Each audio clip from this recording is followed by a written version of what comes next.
acá hay una cuestión es muy importante para trabajar, no sé si me va a dar el tiempo, vamos a ver.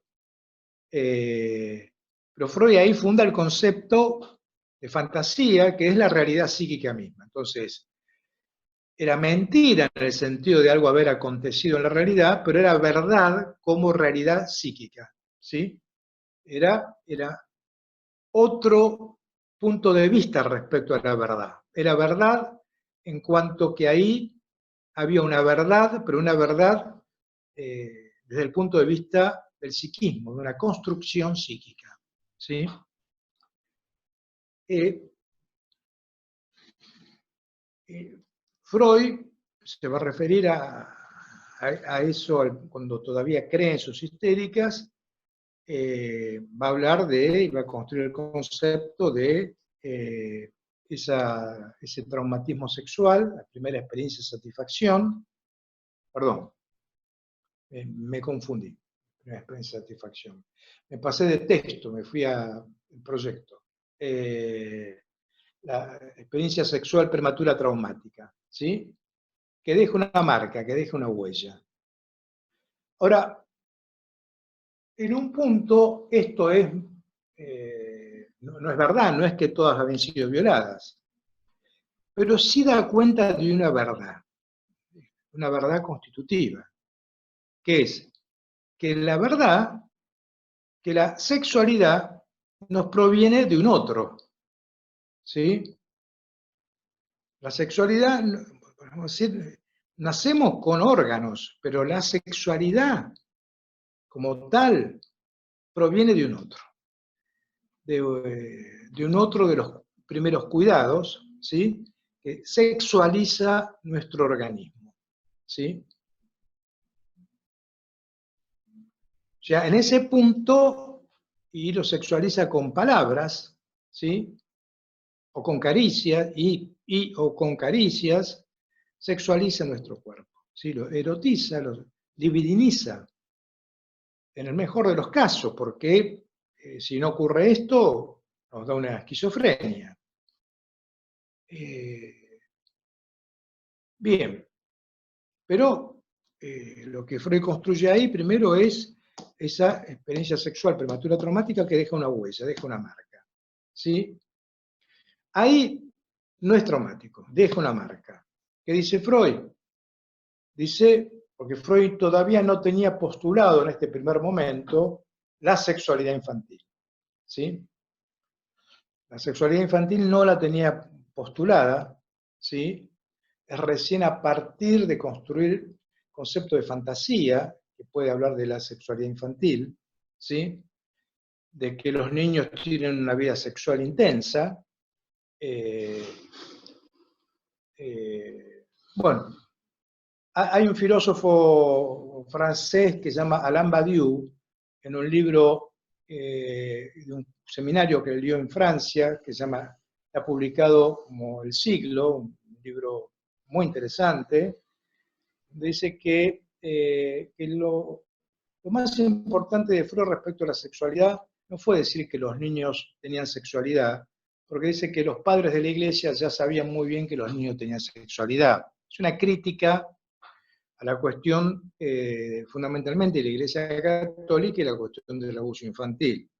Pensé que en verdad el mayor descubrimiento de Freud fue decir que en la sexualidad siempre hay algo no capturable, que siempre hay algo que escapa al concepto, hay algo en la sexualidad que escapa a todo concepto.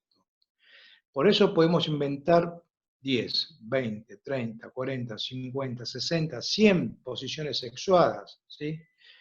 Homosexuales, heterosexuales, transexuales, bisexuales, ¿sí? Y vamos a seguir. La serie va a ser infinita, ¿sí?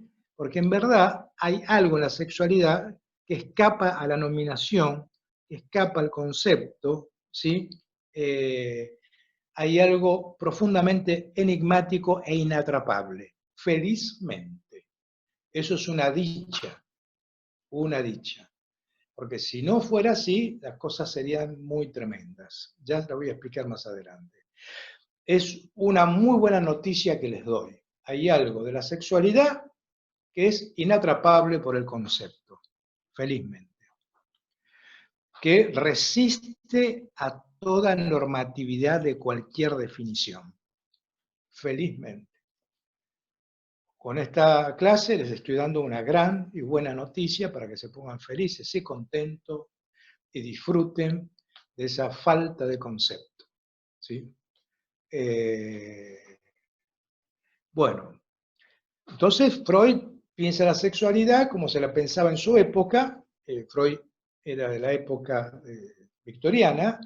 Se pensaba la sexualidad a partir de la pubertad.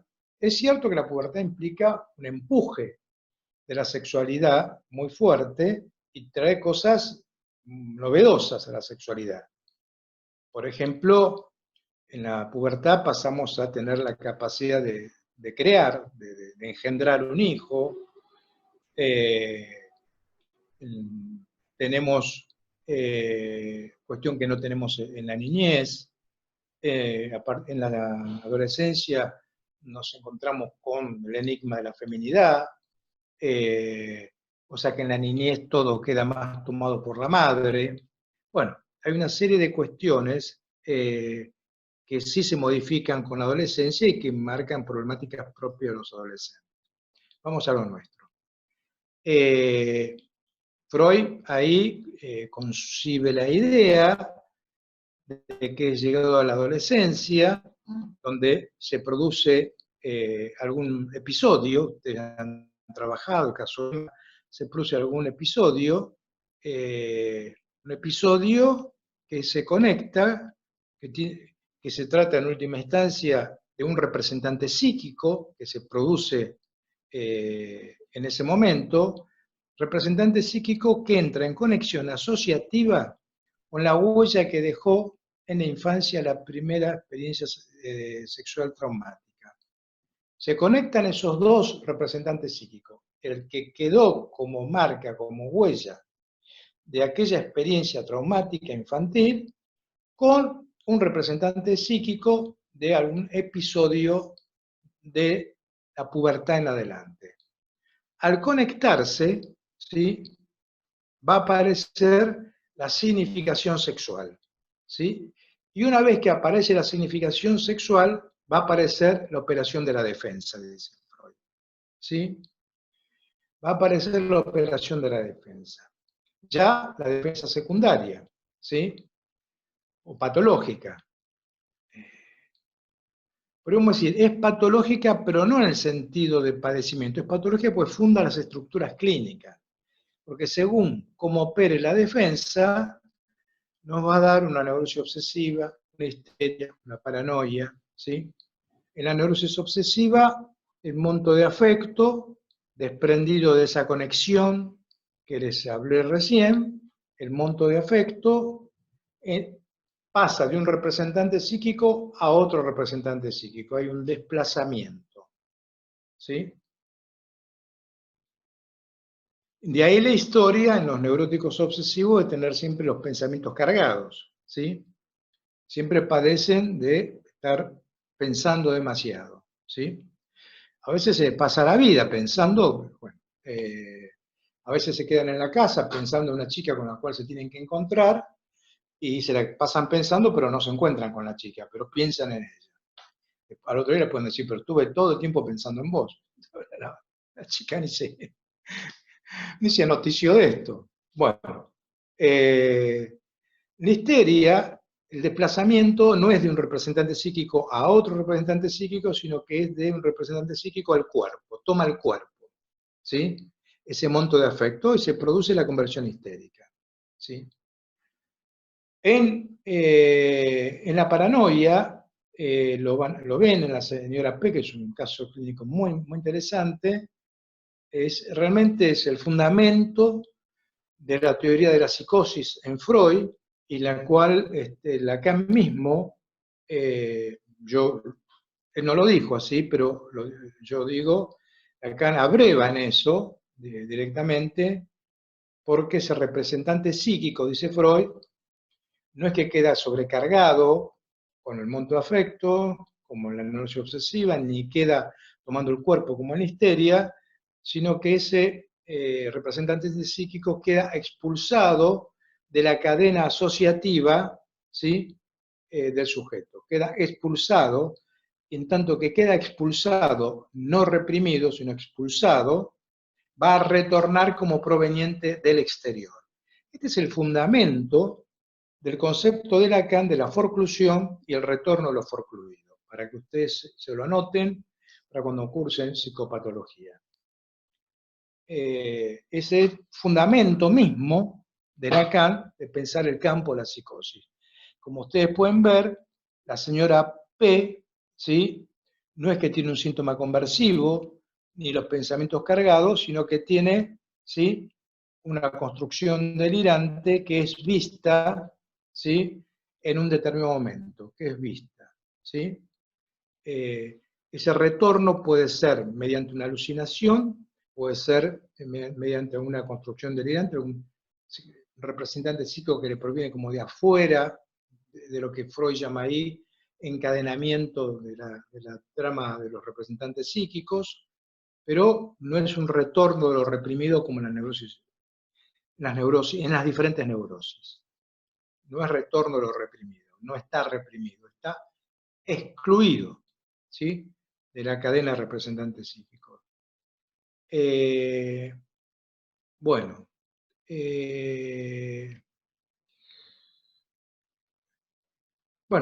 la operación freudiana en ese momento era efectivamente lograr conducir al paciente vía sus recuerdos, ¿sí? A la escena traumática, para que una vez que se pueda presentar el relato de la escena traumática, pueda desaparecer el síntoma, ¿sí? Bueno, empieza a complicarse la cosa cuando ya se trata ya no de una escena como tal acontecida, sino de una fantasía, y ahí cambia la dirección de la cura y se trata de establecer cuál es el deseo inconsciente que hay en esa fantasía, ¿sí? Podríamos decir así, tomando las referencias freudianas. No es que el cuñado, siendo ella niña, el cuñado más grande, la violó, ¿sí? O lo violó, o le violé, sino que es la fantasía de ella, de su deseo de ser violada por el cuñado. Ser violada, violado, violada.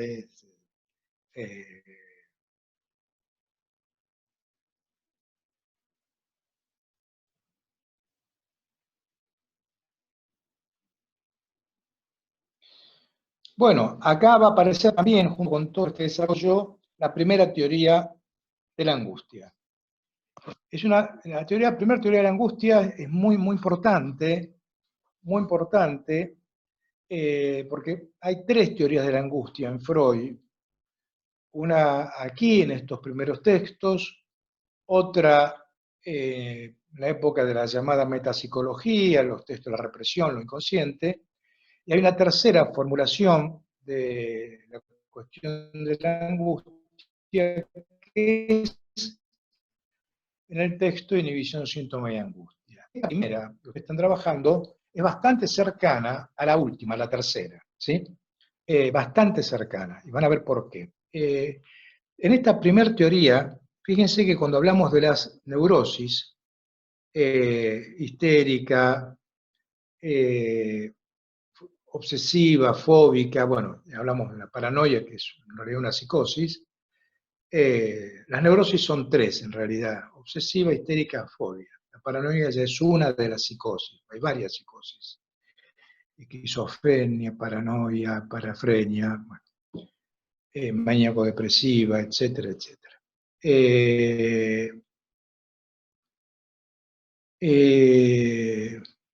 ¿Qué estaba diciendo? La teoría de la angustia. Freud se va a referir acá a la angustia a algo que tiene que ver con lo siguiente. Cuando un representante psíquico, cuando un monto de afecto no puede ligarse a un representante psíquico, ¿sí? Porque hasta ahora estamos hablando de monto de afecto ligado a un representante psíquico.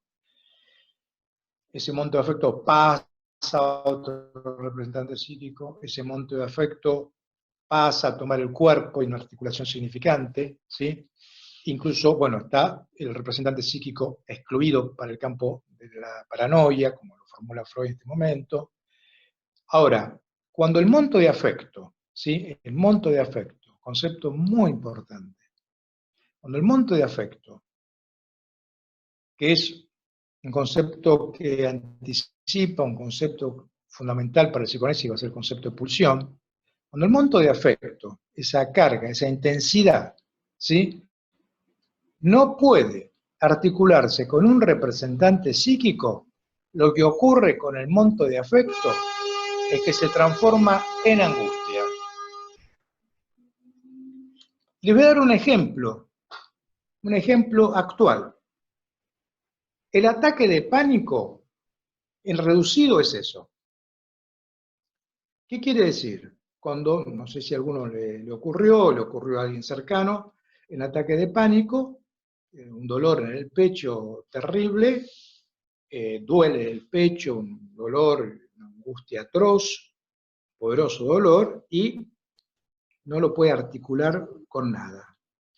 Cuando puede empezar a articular representantes psíquicos, efectivamente, eso empieza a estar dentro de una trama y según la estructura clínica va a ser un síntoma obsesivo, un síntoma histérico, un síntoma fóbico, ¿sí? Pero ya deja de ser el padecimiento ataque de pánico. El ataque de pánico es un monto de afecto, por utilizar las categorías de la época, un monto de afecto no enganchado con un representante psíquico. ¿Se entiende? Es el monto de afecto, esa cantidad no enganchada a un representante psíquico. ¿Sí? Cuando queda enganchado un representante psíquico, nos puede dar, de acuerdo a cada uno, un síntoma obsesivo, histérico, fóbico, ¿sí? De acuerdo a la estructura clínica. Esta teoría va a ser muy importante porque va a estar, recuérdenla, porque va a estar muy en relación, más complejizada, a lo que Freud va a trabajar en inhibición, síntoma y angustia. Estaba olvidando de eso.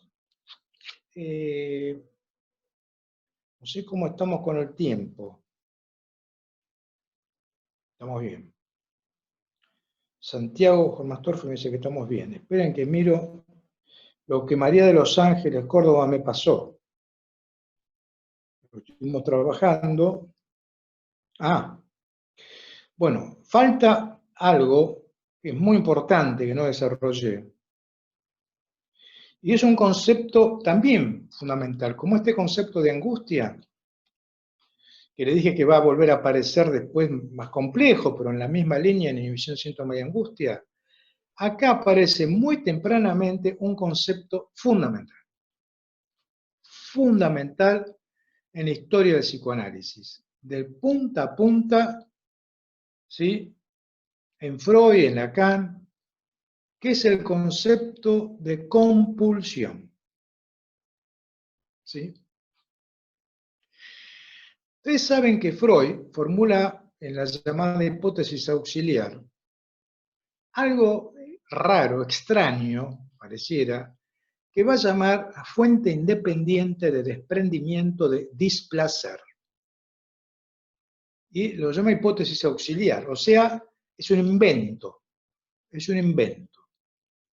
Pero es un invento que permite dar cuenta de cuestiones, no es un invento, no es un delirio. Permite dar cuenta de cuestiones clínicas fundamentales, ¿sí? Uno no ve, dice, ¿dónde está la fuente independiente de desprendimiento de displacer? ¿Sí? No se la ve, porque es como cuando Carlos Marx inventó la teoría de la plusvalía, uno se para delante de una fábrica, una empresa, y no ve la plusvalía volando por el aire, ¿no? Es parte de un circuito, del circuito de la economía capitalista, la producción de la plusvalía, ¿sí? Es ese exceso que produce el trabajador cuando trabaja, el exceso que produce respecto a lo que va a obtener para reproducirse como obrero. Ese exceso, ese plus de valor que produce un obrero, se lo queda el patrón. Y dice Marx, y ahí el patrón se ríe, ¿sí? Cuando se queda con ese plus. Bueno, eso está en la teoría de plusvalía en el último punto. Volvemos a Freud, en psicoanálisis.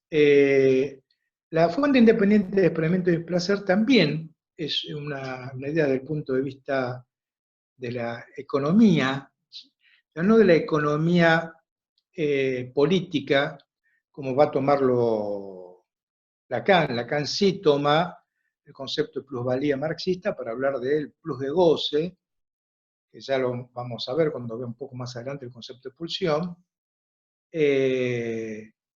pero sí se trata de una dimensión económica en el sentido energético, ¿sí? No de economía política, sino de economía en el sentido energético del concepto. Yo les dije hace un ratito que en esa época había mucho desarrollo de las teorías del energetismo, ¿sí? Ligado al desarrollo de la físico-química, ¿sí? Que produjo avances muy importantes en las ciencias, importantísimas. Bueno, Freud dice, existe una fuente independiente de desprendimiento de displacer, ¿sí? Hipótesis auxiliar. ¿Qué quiere decir? Que sin esa hipótesis no se podría explicar prácticamente nada, si no estaría esa hipótesis. Esa hipótesis no es algo que uno lo ve, que es visible. Hipótesis auxiliar es que no se podría explicar todo el funcionamiento si no estaría esa hipótesis. ¿Sí? Solo se puede explicar todo el funcionamiento si se da cuenta de que se construye esa hipótesis. Es una construcción teórica. ¿Sí? Existe una fuente de desprendimiento de displacer, ¿sí? Que es indomeniable. Este es el punto. Indomeniable, ¿sí? Por el representante psíquico. Y es lo que sostiene la compulsión obsesiva. En ese momento va a decir Freud. La compulsión no esperen ningún bienestar por parte de la compulsión. Es causa del malestar. Está en esa película muy conocida que se lava las manos todo el tiempo, que es un neurótico obsesivo perfecto. ¿Cómo es que se llama esa película? Con el actor ese... Jack Nicholson. Jack Nicholson. Sí. Bueno, ahí se ve... Mejor imposible es. Mejor imposible. Sí. Véanla, la película esa. Es excelente y van a ver la compulsión. ¿Sí? La compulsión, efectivamente, el problema que tiene, en la medida en que no es articulable al representante psíquico, se presenta como fuerza constante, ¿sí? Produciendo malestar, ¿sí? No es que la compulsión genere un bienestar. Produce malestar y es indomeniable por el representante psíquico. Ya vamos a ver el futuro que va a tener esto. Un futuro muy fuerte. Freud va a dar cuenta de ello en un texto fundamental, que es Más allá del principio del placer, cuando habla de la pulsión de muerte, y va a hablar de la compulsión de repetición, ¿sí? Y va a hablar de las neurosis de destino. ¿Vieron esas personas que siempre se equivocan de la misma manera? Que siempre tienen amigos que los estafan, amigos que lo engañan, que siempre se vinculan a amores desgraciados, que siempre emprenden empresas donde se funden. ¿Sí? ¿Vieron qué pasa eso?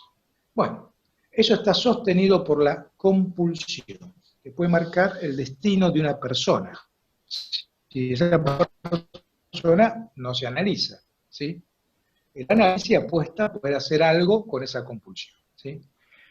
Bueno, esa compulsión que insiste en su desamarre de la articulación de los representantes psíquicos, ¿sí? Lo vemos también en los pensamientos, la compulsión del pensar, ahí lo tenemos con una cara ligada a los representantes psíquicos y otra cara no ligada a los representantes psíquicos, como pura compulsión, sin ligadura. ¿Sí? Bueno, ese dato, el de la compulsión, de repetición, va a ser un dato fundamental para que Freud modifique su gran teoría sobre cómo está regulado el aparato psíquico. Por el momento que ustedes están trabajando, para Freud el psiquismo está regulado por un principio, el principio de placer. O sea, el ser humano busca el placer, ¿sí? A veces el placer que busca es prohibido, entonces la represión, etcétera, etcétera. Pero está regulado por el principio del placer. O sea que los seres humanos en esta época se orientarían en la búsqueda del placer y darle lugar al deseo, ¿sí? Y poder ser felices con el despliegue de su deseo, ¿sí?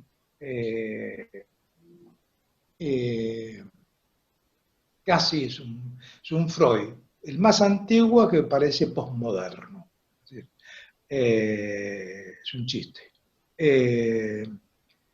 Y bueno, es la compulsión de repetición un concepto fundamental para el gran giro que él va a hacer a mitad de su obra,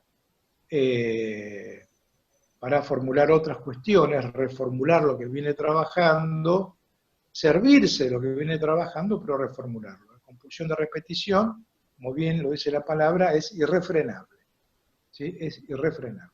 La compulsión es irrefrenable.